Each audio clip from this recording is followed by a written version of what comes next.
Okay, whoa. We're going to go ahead and start. All right. So on the syllabus today, I'll clarify a couple of things in case there's any outstanding questions.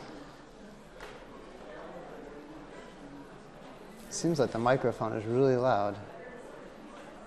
I'll just turn it down a tiny bit.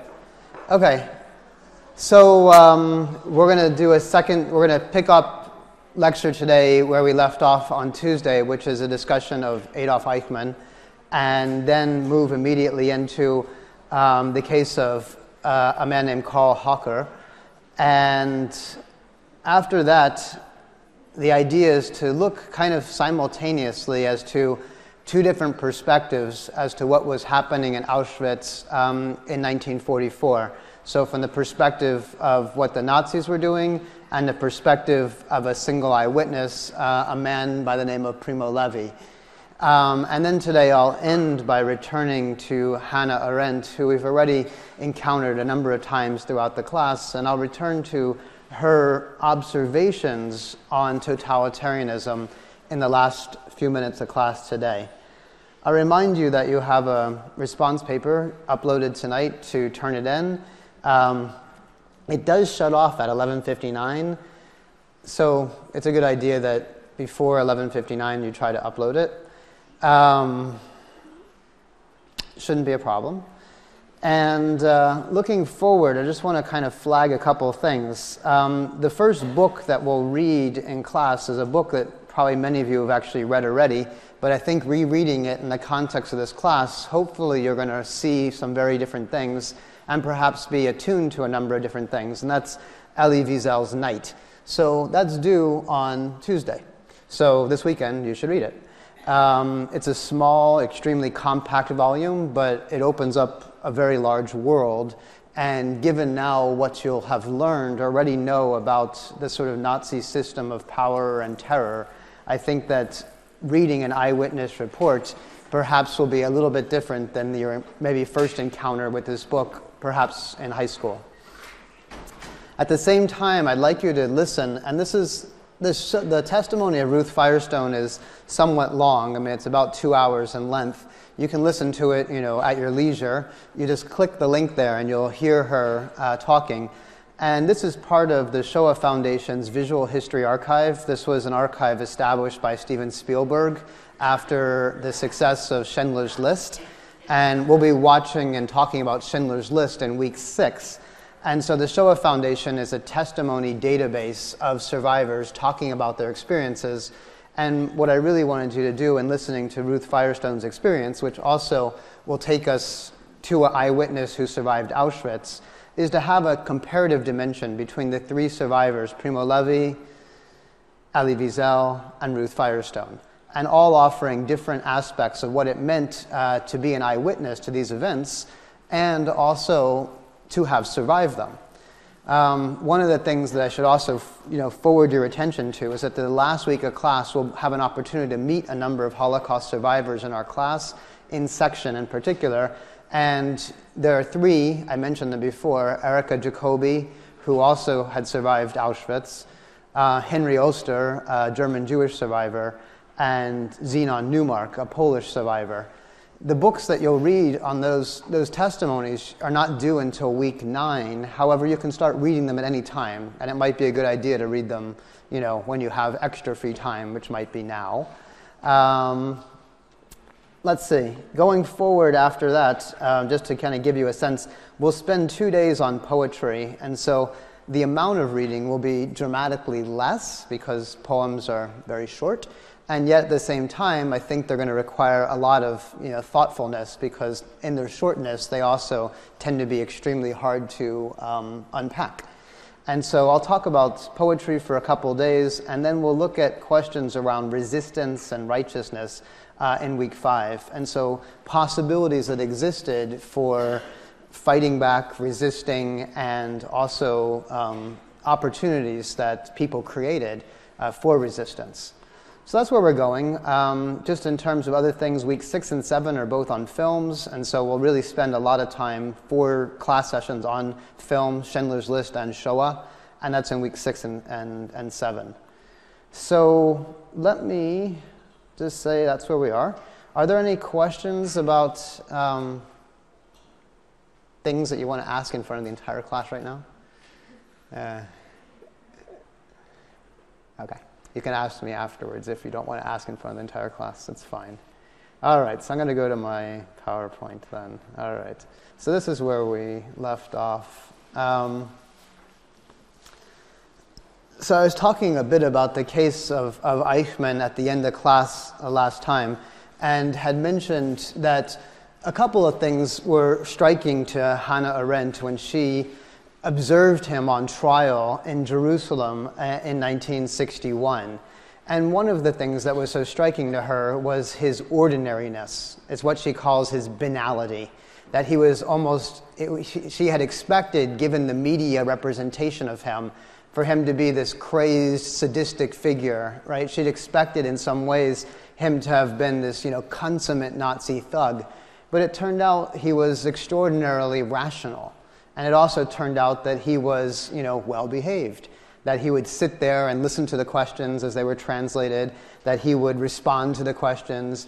And one of his major arguments in the court proceedings was that he didn't actually, with his own hand, ever kill anybody, and therefore he really can't be charged with murder because he didn't murder anybody. In his writings, in his own reflections, we know that there was a sense of pride, though, in what he did. This is from a self-recording he did in Argentina, reflecting only 5 years after the fall of Nazi Germany, that he was very proud of what he had done. That he said, when I was in Berlin, if it has to be, I told my men, I would gladly jump into the grave, meaning I would gladly go to my death, in the knowledge that 5 million enemies of the Reich have already died like animals. So a kind of, a sort of lack of certainly commiseration, certainly a lack of empathy, and at no point did he ever really apologize or come to terms, I think, in a way that we might have wanted with those crimes. We'll talk a little bit about Auschwitz today, particularly in 1944, because this is a period that Eichmann oversaw the deportation of almost all the Hungarian Jews, the vast majority of whom met their death in a period of around 8 to 12 weeks in the summer of 1944. Erika Jacobi, who is one of the survivors that we'll meet, is one of the few Hungarian Jews who actually survived. So remarkable that we have a chance today to still talk to her and meet her. She's in her 90s. Okay, Eichmann on trial. So I had mentioned that a couple of things that were remarkable about his defense. For one, he claimed that he was merely a transmitter. That is, he was like a cog in a machine. He played a role. That is to say, the scope of genocide was so great and required, as you know from the Wannsee Conference, all these different organizations. You need the finance ministry, you need the transportation ministry, you need the Ministry of Justice, you need the SS, you need the military. Basically, as we saw in the Wannsee Conference, genocide was possible because of the logistical coordination of all the different groups and their simultaneous buy-in to an end goal, which was annihilation. So in this regard, Eichmann kind of saw himself as like a choreographer or transmitter. He made sure that the censuses were taken of where the Jews were. He made sure that logistically they were gotten on the trains that they needed to get to. He made sure that this facilitation happened in an expert way. And his argument was that he never killed anybody. He was only following orders. As many of the German Nazis on trial would say, Befehl is Befehl. Orders were orders. We did what we were told. And it was in the order of the law, because the law at the time was precisely to do these deeds. So this is, again, kind of remarkable. So talked about Hannah Arendt already. I want to go to her banality of evil analysis. And she sits in the trial for months on end, listening to Eichmann, who claims, as she says, that he's not guilty in the sense of the indictment. So this is itself an amazing thing. Eichmann says, I'm not guilty in the sense of the indictment brought before me.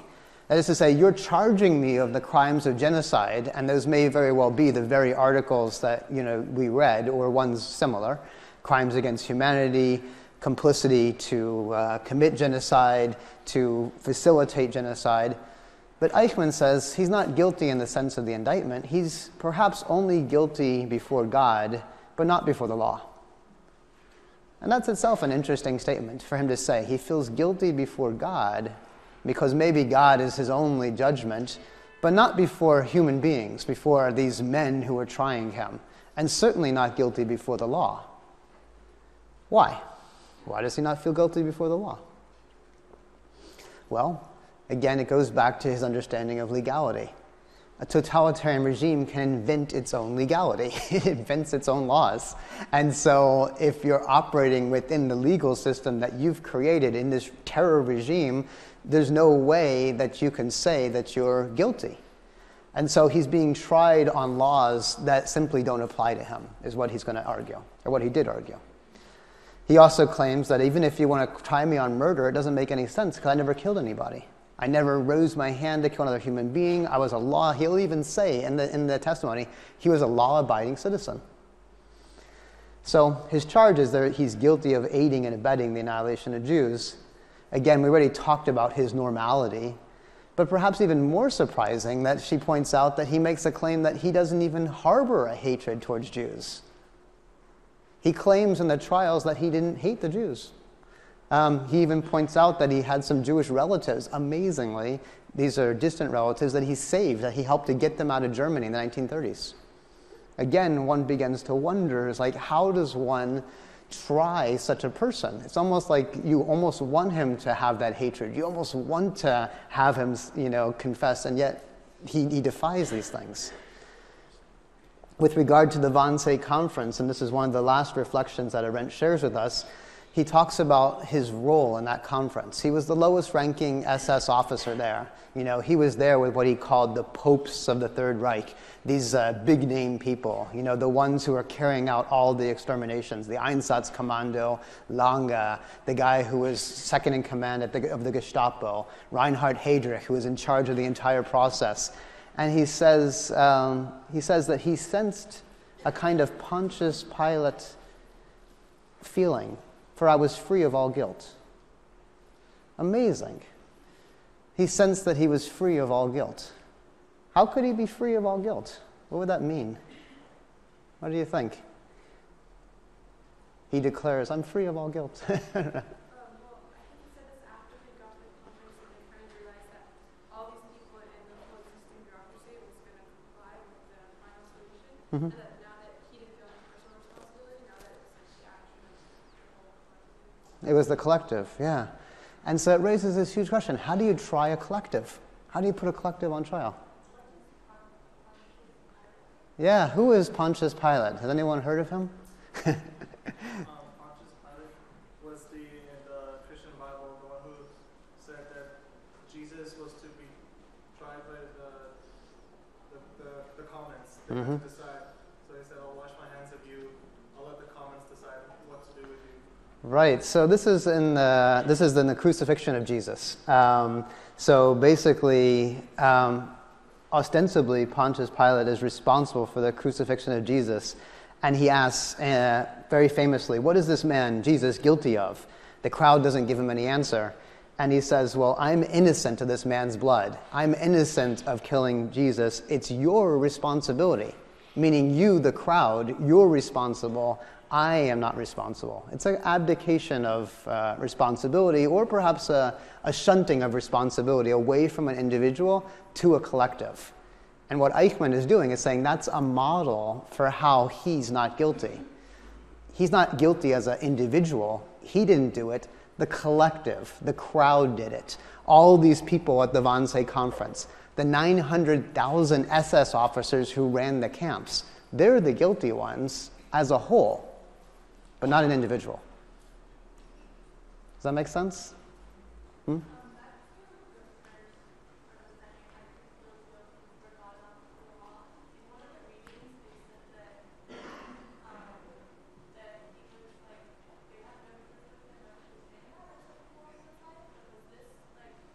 This is based on Arendt's listening to the depositions in the trials. Yeah. Hmm? Yeah, I'm curious how the Nazis felt if they believed in God. Are they going to go to heaven then? Well, that's an interesting, that's a complex question. And many of them would identify as believing in God. However, they didn't necessarily identify as Christian. Some did, some didn't. And so, there wasn't a confession really on the part of Eichmann in order to be saved, per se. It was, I don't know so much about his sort of like religious beliefs. I can't entirely answer your question. But it is an interesting statement that he does have this sense of guilt in some regard, but in the sense of, a juridical proceeding, he has no guilt. So maybe there's a question about here the tension between the secular and the religious. It's a great question. I don't entirely know the answer, though. So in any case, I do think it's interesting, though, that he uses a reference to the crucifixion of Jesus as the basis, though, of his, so to speak, getting out of jail. Again, the abdication of responsibility to the crowd. And, in the thing that I asked you to do, this charge letter today, one of the big challenges that you're going to face and what you're going to see in some of the examples of the trials that I give you is the tension between putting an individual on trial and a collective. You can't put a collective on trial, per se. You can only put individuals on trial. And yet so much of what is going on in the genocide is a collective, is a much broader than a single individual. A single individual can't possibly carry it out. And so this produces this fundamental tension for a legal system. And again, for Arendt, she kind of reflects on the absurdity of having to try people for their individual crimes when in fact these crimes only became possible because of the greatness of the collectivity that carried them out. All right, we're going to turn to a couple of things about Auschwitz that I think you need to know. Auschwitz was the largest of the concentration and death camps that the Nazis created in Poland. There were 6 extermination camps that served only the purpose of gassing people, asphyxiating them, and then burning their bodies. Auschwitz had 2 parts, or actually 3 parts. Birkenau, in yellow there, was the extermination camp. If you were sent to Birkenau, you didn't return, meaning you were immediately stripped, your hair was shaved, your goods, whatever they were, suitcases, jewelry, whatever you happened to come with was taken from you. You were put into what were ostensibly showers. The gas by the name of Zyklon B was dropped in, and within about 15 minutes, thousands of people would be killed, and then they would be burned in crematoria. And there were 4 or 5, depending on the time, operating crematoria in Birkenau. So there's no survivors from Birkenau. Sorry. Well, this was partially for health reasons, to control for lice, and partially because, believe it or not, the Nazis actually kept the hair, bundled it up, and sent it to be used as stuffing for blankets. So it's a pretty horrific thing. You can see pictures of this actually on the Holocaust website link. You can see the bundles of human hair, which measured in the tons that the Nazis kept. So they actually thought that human beings could be, the parts of human beings, like hair, could be used for industrial purposes, like creating blankets. Yeah. Other part of Auschwitz, Auschwitz I was established in 1940, and this is where the initial concentration camp was, and it was initially a slave labor camp outside of the Polish town at the top there. And there was a major war industry factory, IG Farben, it's a German company that made munitions during the war. And people who were sent to Auschwitz 1 or 3 generally had a period in which they survived because they were slave laborers in the IG Farben factory or other factories associated around. There are a number of sub-camps around Auschwitz. You can sort of see one is called Budi, one over here, Harmense, and others. There were about 50 sub-camps around Auschwitz, which were also connected to slave labor camps, and many German companies employed a workforce selected from people who came to Auschwitz. The selection process happened on the railway ramp itself, and I'll show you some pictures. This is basically where men and women and children were separated, where elderly children were sent generally to Birkenau and killed immediately, and able-bodied people, generally in their late teens, early 20s, 30s, were sent to a slave labor camp.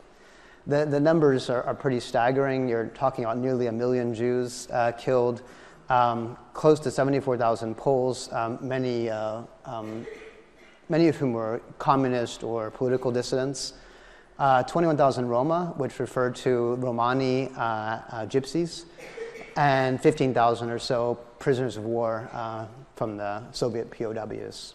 There were also somewhere around 10 to 15,000 homosexuals that were interned, and a smaller number, we don't know exactly how many, but several thousand who were killed in Auschwitz as well. So this is what it looked like. That's the kind of famous building of the Arbeit macht frei, the work makes you free. You unload these massive carloads of people, and we're talking about train loads after train load. So at any given time, there may have been several thousand people on the platform. The SS officers, famously Joseph Mengele, Otto Moll, Richard Bahr, possibly Karl Hocker, were on the ramp selecting people for either death or slave labor camps. And we know that Karl Hocker was involved in the procurement of Zyklon B at other concentration camps and possibly at Auschwitz as well. And this was the gassing operation that happened in those period between 42 and the end of 1944.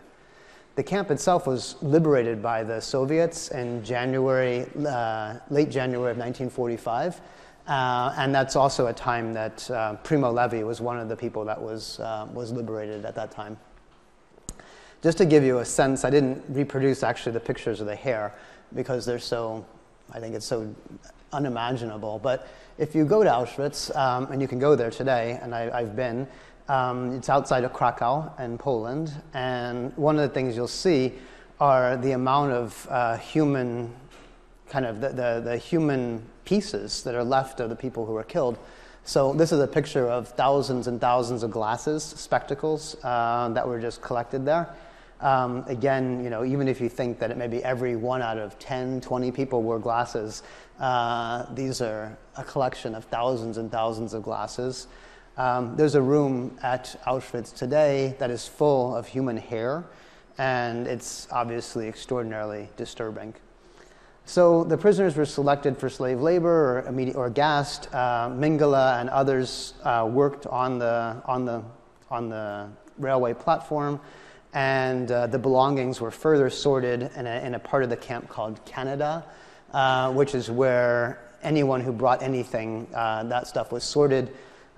We further know that many of the SS officers also went there to plunder gold from teeth that were ripped from people's mouths because the Nazis, wanted people's gold. Okay, so that's Auschwitz. I'm going to talk a little bit about Karl Hocker. And we'll talk about Karl Hocker with regard to a number of the other major SS officers who worked in Auschwitz in that period of the highest rate of killing. And this is primarily that period where of the nearly 1 million Jews who were killed, about half of them were the Hungarian Jews sent in 1944. So what this photo album is an album assembled by a man named Karl Hocker, SS officer, who worked at Auschwitz he worked as what's called an adjutant, which essentially is an assistant to the commander at Auschwitz. So you could say, I don't know if he would call it quite second in command, because it wasn't necessarily that, but he worked directly with the commander of Auschwitz, which meant that he had access to essentially all the high-ranking officers, and many of the pictures that we have show him with every major player at Auschwitz. What exactly he did is still a question, and this is actually part of the reason that Karl Hocher only served a very modest prison sentence, and we'll talk about that in a minute.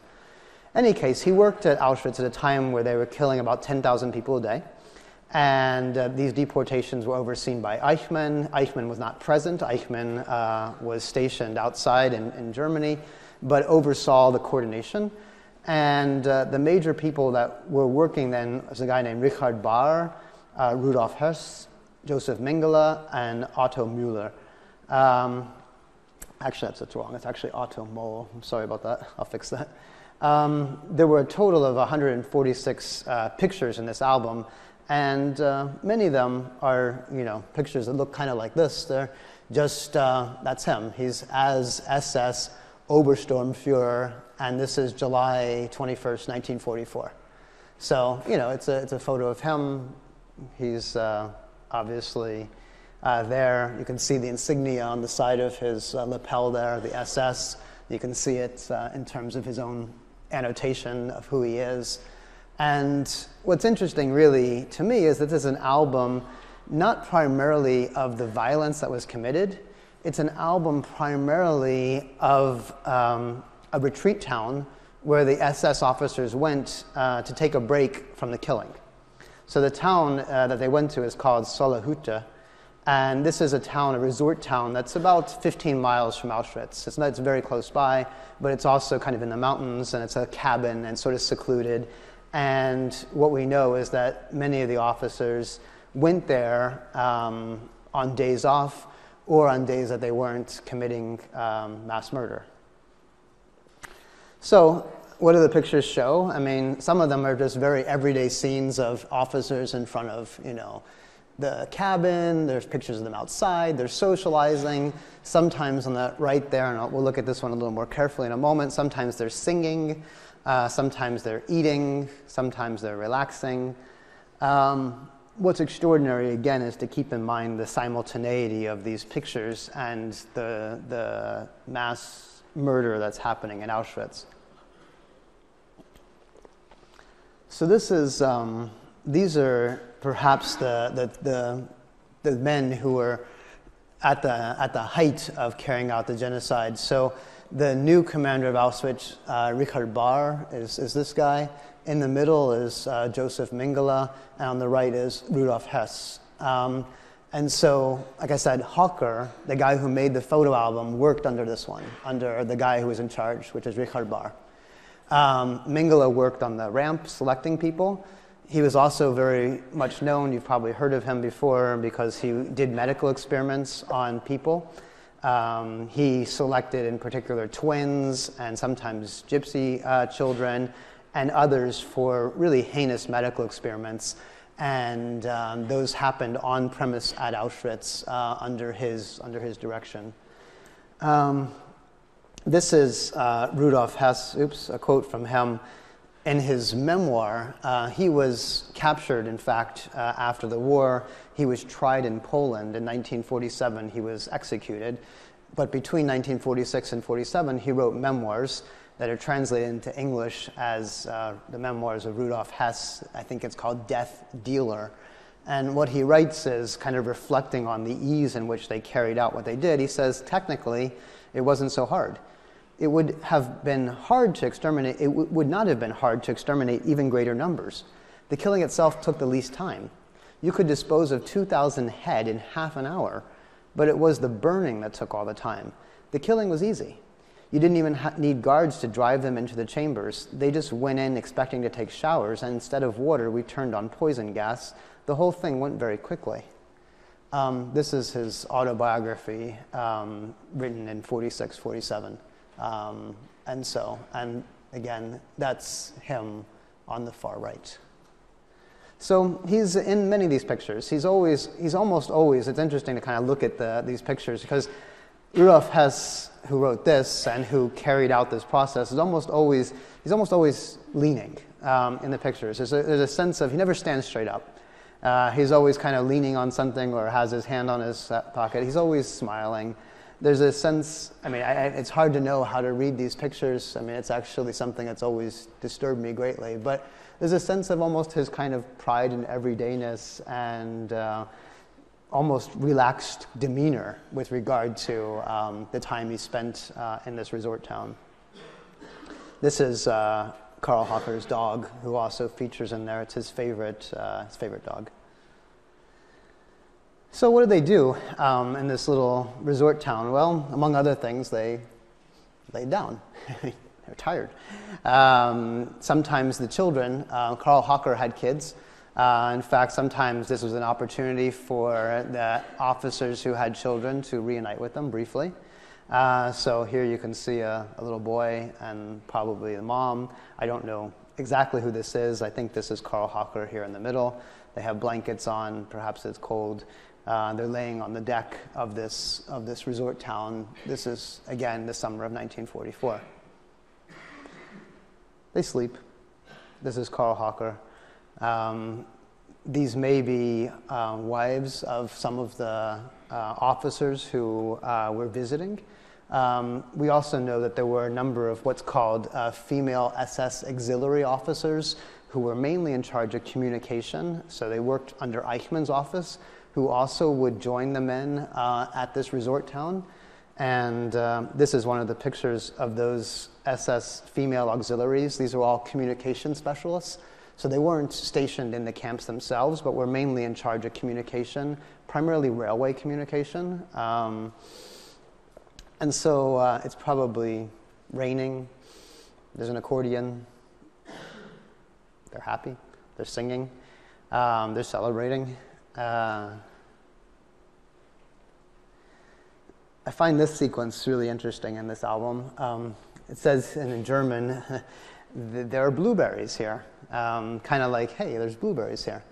So there's a sequence of 6 pictures in this album with Carl Hocker and these SS auxiliaries sitting on the deck, on a kind of, on the side there, nicely dressed. They have bowls in their hand, and it goes through this kind of chronology of them eating blueberries. And in the end, and you kind of have this up-close picture. There he is. Some of the women, they turn their bowl over because they don't have any more blueberries. This one kind of pretends to cry. There's no more blueberries. Someone else is relaxing here. Strange, right?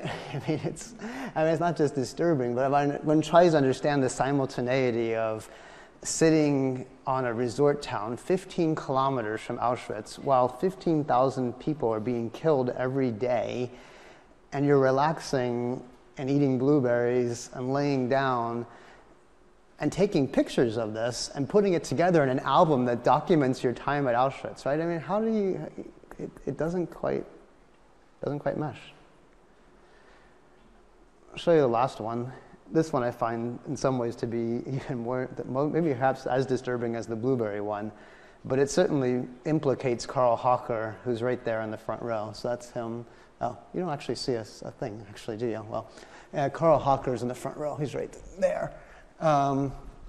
Again, there's Otto Moll, Rudolf Hess. Hess is, again, kind of slanted down a little bit. The guy in between them was Otto Moll. He was in charge of the crematoria. He was actually tried and also killed for apparently personally killing somewhere between 20 and 30,000 people in the crematoria. On the far right, kind of in the middle there, on the far right, is Joseph Mengele. So you have the former commander of Auschwitz, the current commander of Auschwitz, the person in charge of the gas chambers, the person in charge of the selection, and Carl Hocker, all in the front row. Is it guilt by association? It's clear we don't know exactly what Karl Hocker did. We don't know exactly what his role was. But there he is. They're playing an accordion. They're singing. They're in the forest. It's happy. The soldiers Mm-hmm. there, did they volunteer for the job? It varied. I mean, at different times you could have been drafted into the SS. You could volunteer for service, but you would only get promoted in advance, when you... Who were at the concentration camps? It varied as well there, yeah. It varied as well. I mean, in the case of like Hocker, he was at a different concentration camp before he came to Auschwitz, and he was sent there because of good service in another camp. And so did he volunteer? Not exactly. He was promoted. But he also participated. Most of the ones who were appointed, I mean, there were generally formal ceremonies in which the highest ranked officers were put in those camps. And so one of the things that this album documents is the change of leadership between Hess and Baer. And so there was like a formal ceremony. They were kind of inducted as the new commander. I don't think it was volunteer as much as promotion. So that would be my read.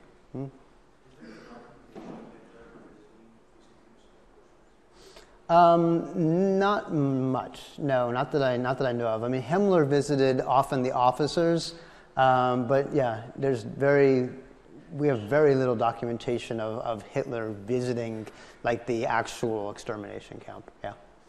Yeah, I mean, one of the things that's interesting about studying the Holocaust, and many of us think that it was Hitler who did it all. It's really important to remember that there were nearly 1 million SS officers who carried out the deeds of the Holocaust, and and it's important to recognize that it's not something that you could just pin on Hitler. It's certainly the person who originated the ideology, absolutely, Hitler. Person who was, in charge, yes, Hitler. But to understand how it could have actually happened, one has to see all these other people and the different roles that they played in coordination to carry it out. We definitely know that Himmler visited camps and soldiers who were serving. And in fact, his Posen speech, which I think I gave you to look at today, is an example of kind of his trying to cheer up the troops, knowing that what they were doing was, had an emotional toll on some of them.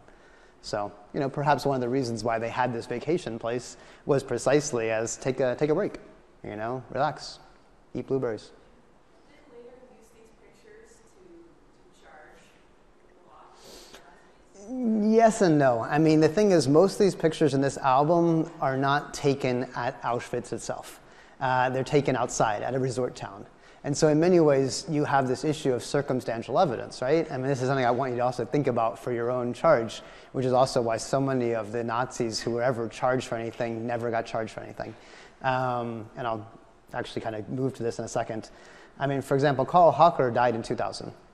He served about 7 years in prison. And this was an interesting moment where you can't just use his album to convict him. And yet you could show his association. You can show that we know that he was there. We know that he was there with the highest ranked officers who also were doing things. And yet there's this kind of fundamental question of we don't have the evidence of him actually, putting the Zyklon B in. But we have some evidence. And so he was in a POW camp until 1946. And in fact, he worked as a banker in West Germany until 1960. There were a number of Auschwitz trials that happened. The first Auschwitz trial happened in 1947 in Poland. That's where Rudolf Hess was hung, executed. There was another one in Frankfurt in 1963, 1965. One of the readings we'll do in a couple of weeks is based on the court proceedings from that trial. Karl Hocker was put on trial. He was sentenced actually to 7 years for, aiding and abetting over 1,000 murders in Auschwitz. Aiding and abetting, but no further. He was actually only served 5 years. In 1989, he was retried, and I didn't know this till recently, he was retried for procuring Zyklon B. So he apparently in 1944 had acquired more than 3,000 kilograms of Zyklon B, which is enough to kill many thousands of people, for use in another death camp called Majdanek. And so he was sentenced to 4 years for doing that. This is a quote that I found from Hocker, which is reproduced in Lawrence Rees, a historian who wrote a book on the history of Auschwitz.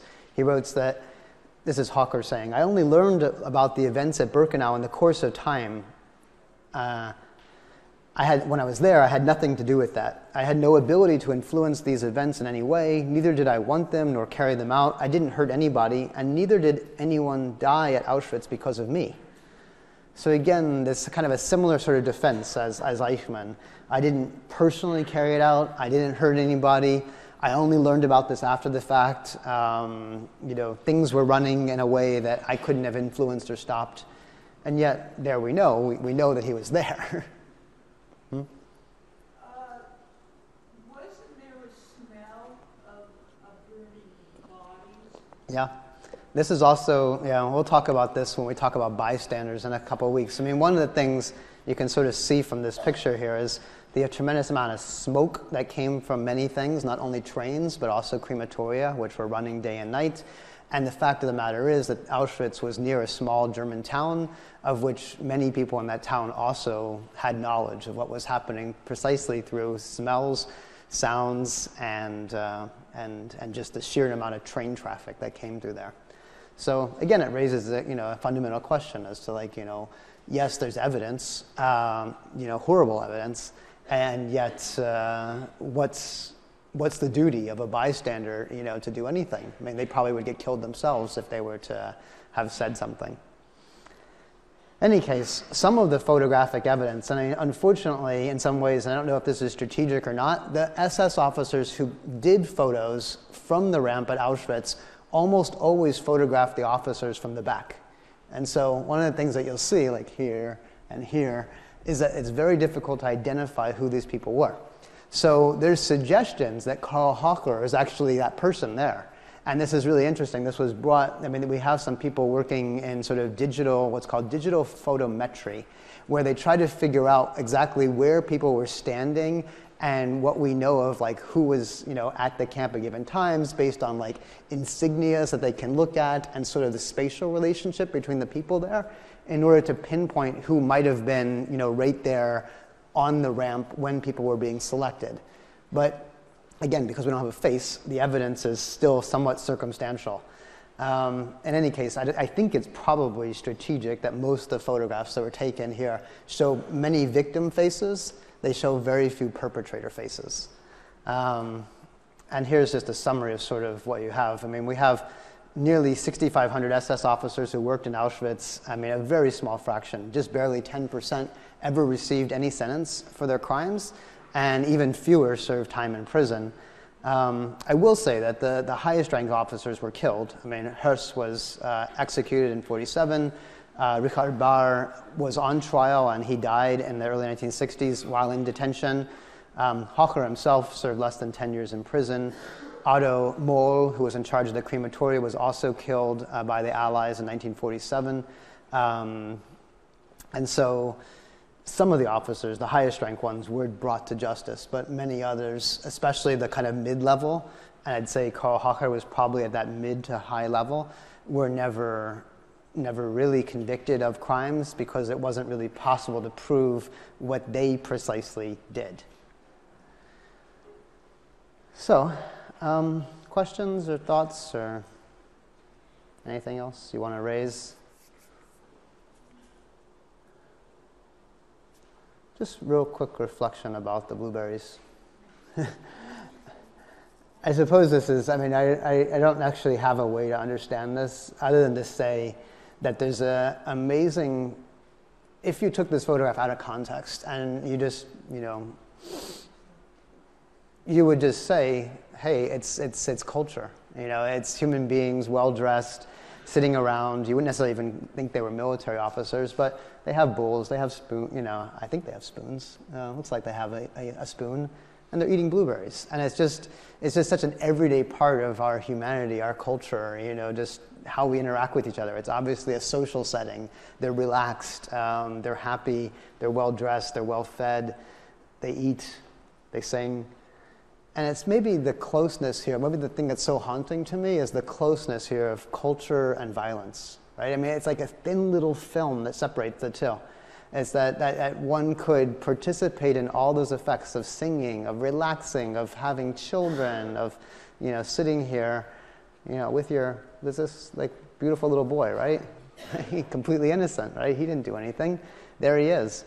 And yet we know that just on the other side, like literally on the other side of the field, you have the very same people carrying out, a massive genocidal campaign. Like, what is that little film that separates culture and, tremendous barbarism?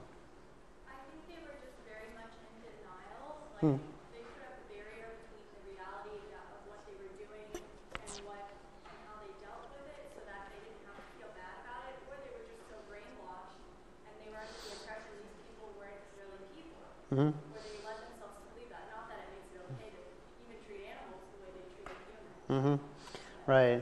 Brainwashed, deluded, unable to see, humanity of another person.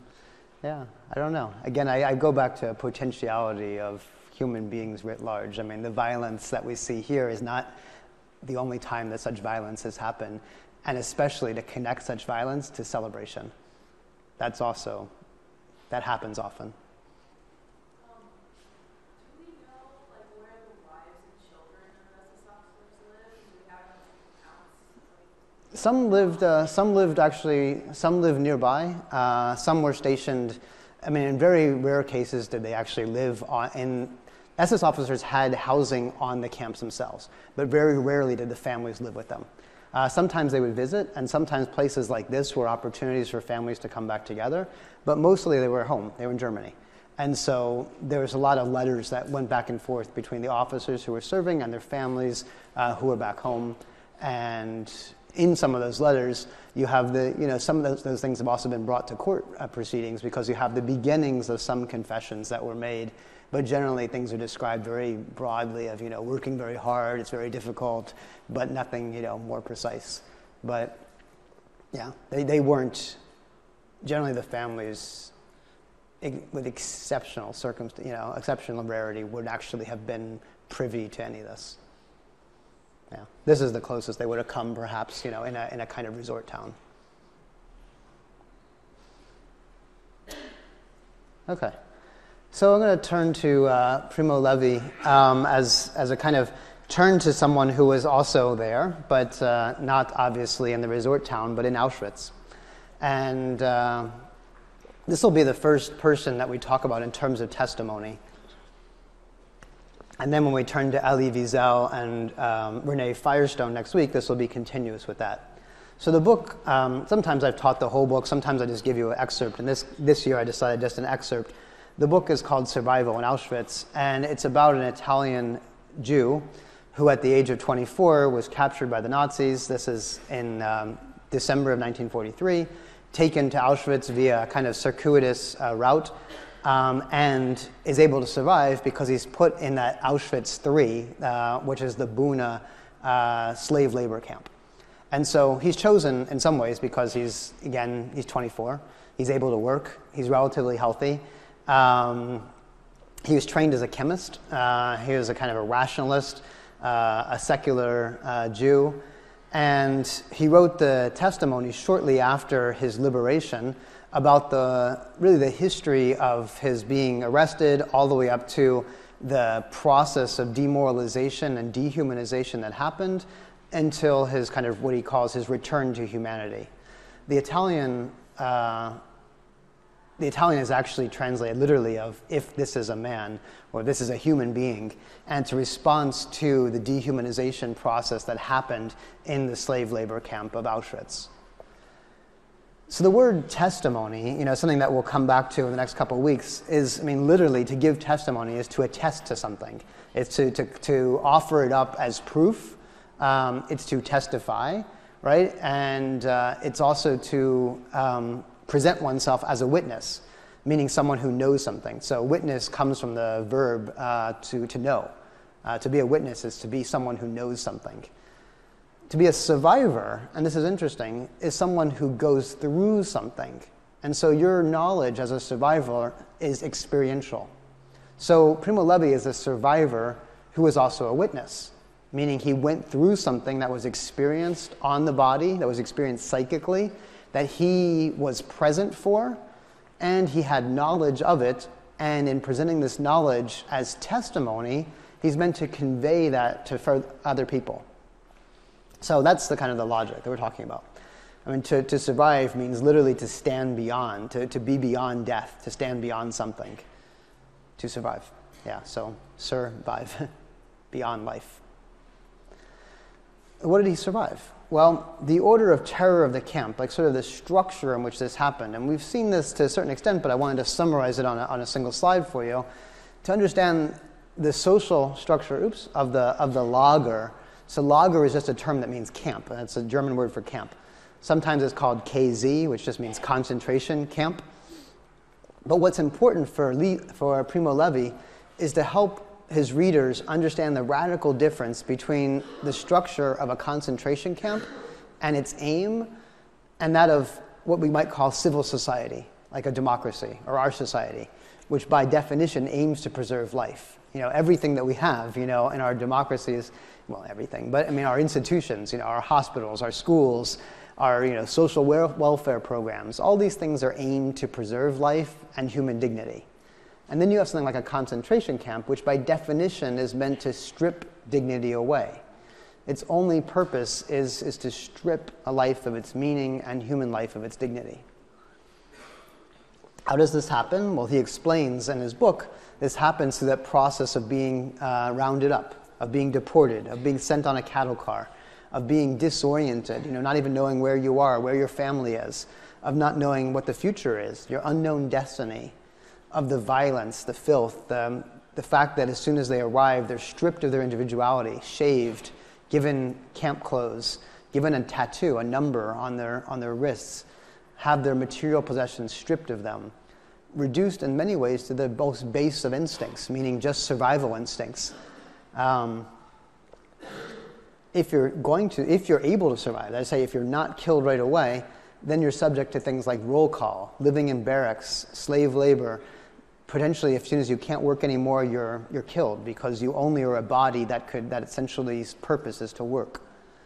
And he begins to kind of like unpack what this means at the level of like human life. That is, say, you're disoriented. You no longer are connected to your past and where you came from. You no longer have your aspirations like, I want to go to law school, or I want to, become a doctor, or whatever else. If you're in a concentration camp, suddenly your future is very much constricted to the now. He talks about how things between like good and evil, right and wrong, all these things become blurred in the absurdity that is the concentration camp. And in the final analysis, death itself is stripped of its meaning because human life is no longer valued. It's just you become just a body. So this is the process that he articulates. And I would say in many ways it's a process that's echoed. When you read Elie Wiesel again at night, you see a similar kind of process of dehumanization and stripping away of all these aspects of human life and human dignity. I hadn't shown you this before. I'm sorry that it's a little bit blurry at that level. But one of the things that happened is kind of a marking system, not only a tattooing of people who were in slave labor camps. So often they would get a tattoo. In the case of Auschwitz, it would have an A and then maybe 6 numbers. Most of the survivors have tattoos on them to this day. There were kind of different like ways they can be mixed and matched. If you were Jewish, you would have, like, for example, if you were homosexual and a Jew, you would have a pink triangle and a yellow triangle together, like that. These little insignias up here were for people that were who had committed crimes more than once. I think the word is recidivistic. These were for people who were part of a penal colony, or penal group. This was not used very often. These are for political prisoners. They were red. This is people that, I guess, this is not a term that was used very often, but people who weren't working in, I guess, the proper way. Immigrants, homosexuals, asocials, which also included lesbians, as well as people who are disabled or gypsies. And in the case of Jews, they were almost always given yellow stars, and sometimes they could be mixed and matched. If they were Polish and Jewish, they might have gotten a red and a yellow star together. These insignias would be put on them with numbers, and then they would work and be tracked in the slave labor camp that they worked in.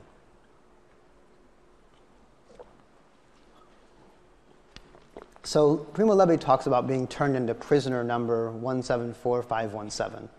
And as that happens, one of the things that he observes in this process is the importance of being able to testify to what he went through. And to me, one of the really powerful parts of this book is not only that process of dehumanization that happens, but the fact of wanting to testify to this dehumanization to civil society, like to the future, to be able to carry this message forward. He recounts in this book, and I'm going to just read you a small passage, a dream that he has in the concentration camp. And it's an extraordinary dream in many ways, because he says it might be the dream of every survivor in a concentration camp.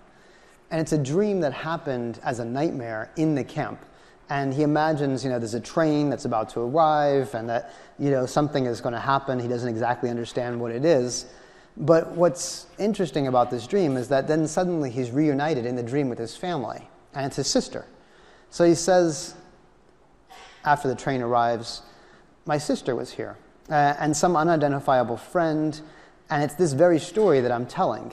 The whistle of 3 notes, the hard bed, my neighbor who won't move, being in the camp, right? He's talking about like what it is to be in a slave labor and the barracks and so forth. And the hunger, the lice, the capo beating me, the intense pain, the longing to be home. And then he says, I can't help noticing that my listeners do not follow me. In fact, they're completely indifferent. They speak confusedly of other things among themselves as if I was not there. My sister looks at me, gets up, and goes away without a word. A desolating grief is now born in me. And he goes on, my dream stands in front of me, still warm, and although I am awake, I'm full of anguish.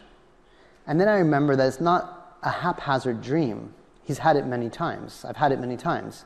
It's also the dream of many others, perhaps of everyone. Why does it happen? Why is the pain of every day translated so constantly into our dreams in the ever-repeated scene of the unlistened to story? So it's a really interesting moment. His nightmare is not even about the nightmare of the horror that he experiences as a slave laborer. His nightmare is that his story would not be heard by anyone, or that no one would care to hear it. So really interesting that in the camp itself, while the events of the slave labor and extermination are happening, he has a dream of surviving, of telling his story, and then of not having his story heard by others, as if they don't want to hear about it, they don't care. And that to him is the biggest horror. And this is something I would say is probably a commonality in many survivors who talk about their stories, which is the tremendous fear that no one would want to know, or no one could really understand it or hear, because it's so monstrous or so painful or so, removed from our reality. So I'm going to go on to 1 or 2 other things about Primo Levi that I wanted to point out. One of the important kind of sort of almost like philosophical contributions that Primo Levi's made to help us understand survivor memoirs is a distinction that he makes between what he calls the drowned and the saved. The drowned, for him, are all those people that died in the camps. They're all the people that don't have memoirs. They're all the people that didn't get to tell their stories, right? It's all those people that, are standing here, and perhaps, 90% of them didn't actually survive. I don't know how many, but if these are the Hungarian Jews from 1944, we can say that 90% of the people that you see there did not survive. And so they're the drowned. They're the ones whose stories are not going to be told because we don't know anything about them. I mean, you could extrapolate this further, like in the history of human brutality, it's the history of, every slave on a slave ship. Those stories are not going to be told. We don't know their names. We don't know who these people are. We don't know really anything about them. But they make up, for Primo Levi, the vast majority of what happened in the Holocaust. So in many ways, his testimony, he considers it to be anomalous because he is the saved. Right? He's one of those people that got by his own chance. He happened to be old enough. He happened to be fit. He happened to be deported relatively late in the period of the Holocaust, towards 1944. He got selected to work. He managed to get enough food. He was healthy enough. He didn't get sick. And so he's aware that most people were not this fortunate. And so he says, and this is kind of a reflection that he has about his own shame, and many survivors have a sense of shame in having survived. He says that we, the survivors, are actually not the true witnesses. It's an amazing thing to say, you're not a true witness, when in fact I think we think of him as a witness. He says we didn't touch bottom. Those who did so, those who saw the Gorgon, meaning you saw the inside of a death camp, you were inside of the gas chamber, have not returned to tell about it. We offer a discourse on behalf of third parties, meaning we're testifying on behalf of other people. The story of things seen at close hand but not experienced personally. The destruction brought to an end, the job completed, was not told by anyone, just as no one ever returned to describe his own death. So it's a pretty powerful statement. It doesn't negate the importance of his testimony by any means, but it's a recognition that his testimony has to be qualified by the fact that the vast majority of people did not survive and could not have given testimony. And so he's, in some ways, speaking on behalf of third parties. Questions or thoughts or comments on that?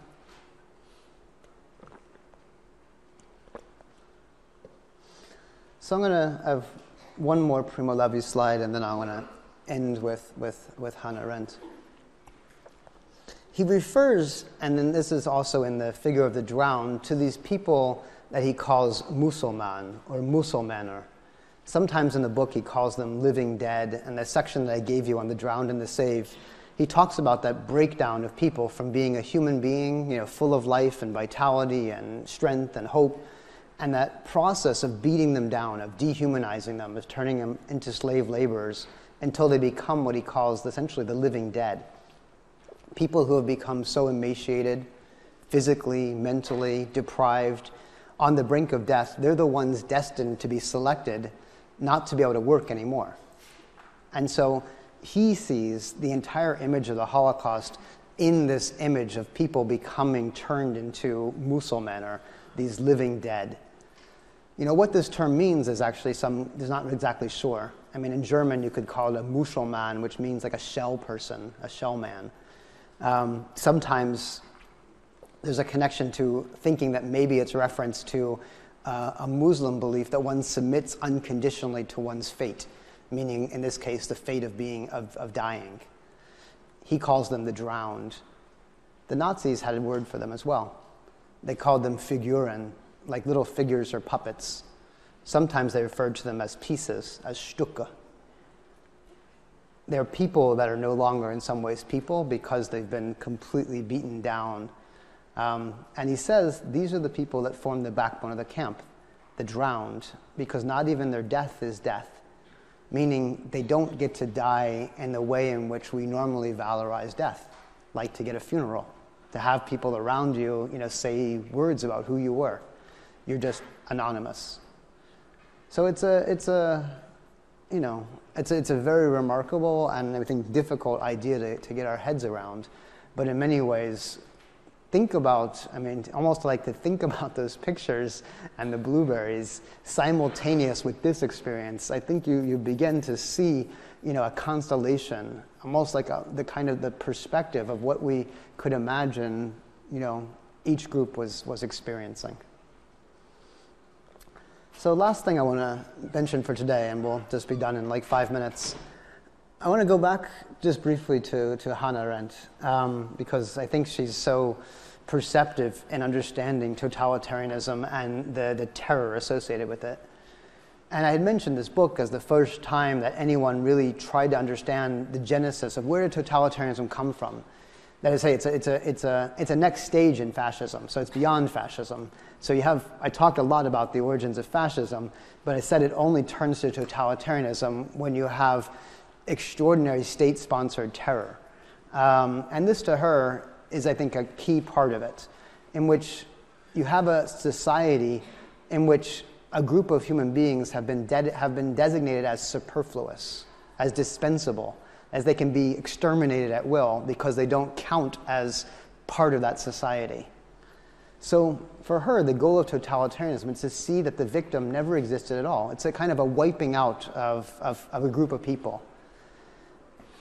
How is this possible? Well, she says it's only possible in a world where anything is possible. The bigger the lie, the bigger the crime, the more extraordinary it is, the more it becomes, in some ways, possible to carry out. And she begins to help us, I think, and this is interesting for you to think about in your paper. She wonders, what meaning does the concept of murder have when we're confronted with the mass production of corpses? Meaning the almost industrial-like way in which Auschwitz functioned. That's to say that you could get 15,000 people in every single day on trains, into gas chambers, into incineration, and do this for months on end, really years on end. It's an industrial process of carrying out mass killing. What does it mean to murder? What does that mean at that point? Murder is so much about individuality, individual culpability, and individual action. And here you have a whole network, again, that collective that we talked about. Where does she go with this? She says that totalitarian regimes have enacted what she calls a transformation of human nature itself, because it's destroyed every trace of dignity, legality, community, and respect. Last slide. What does totalitarianism do in terms of total domination? For her, it reduces the infinite plurality of humanity. All the things that make us different, it reduces it to a single one. In this case, the Aryan, right? The one. It eliminates freedom, spontaneity, seals off the victims from the rest of the world, makes a mockery of any legal system and any forms of adequate punishment. She says as much that it kills the juridical person in man, by which she means it kills the fact that you have even a legal system, that it would make any sense to try these people. And it does this both with regard to the perpetrators and the victims. With regard to the perpetrators, it makes the camps basically outside of the normal penal system, meaning it's something that's extra juridical. But it also does this with regard to the victims, because it allowed those people to be placed outside the protection of the law. The law doesn't apply. Go back to 1935. The Jews are no longer citizens of Germany. They're no longer citizens. So as soon as you take a group of people and put them outside the protection of the law, you can pretty much do what you want with them. And that's what happens in a totalitarian system of government. And this is why she sees it, its essence is a kind of domination, destruction of freedom. But, and this is where we'll kind of end up, the book it's amazing, because after like 450 pages and you're really depressed and you're thinking, gosh, this is so bad, she ends, interestingly, with a slight kind of hope at the very last paragraph. And I found this really interesting because I always, read Hannah Arendt and you kind of think, gosh, this is where things have gone. But she ends with this tiny little faint glimmer of hope. And it's a hope that she has, and I think it's a hope that she rightly has, and perhaps all of us have, which is she has a faith in what she calls natality. And it really means like a new birth, meaning she has a faith in the capacity of human beings to begin anew. She says, and this is the last paragraph of the book, she says, there remains also the truth that every end in history, like 1945 or whatever, necessarily contains a new beginning. This new beginning is the promise, the only message, she puts it in quotes, the only message which the end can ever produce, if Auschwitz was to produce some kind of message, beginning before it becomes a historical event, is the supreme capacity of man, I think she means human beings here, Politically, it's identical with man's freedom.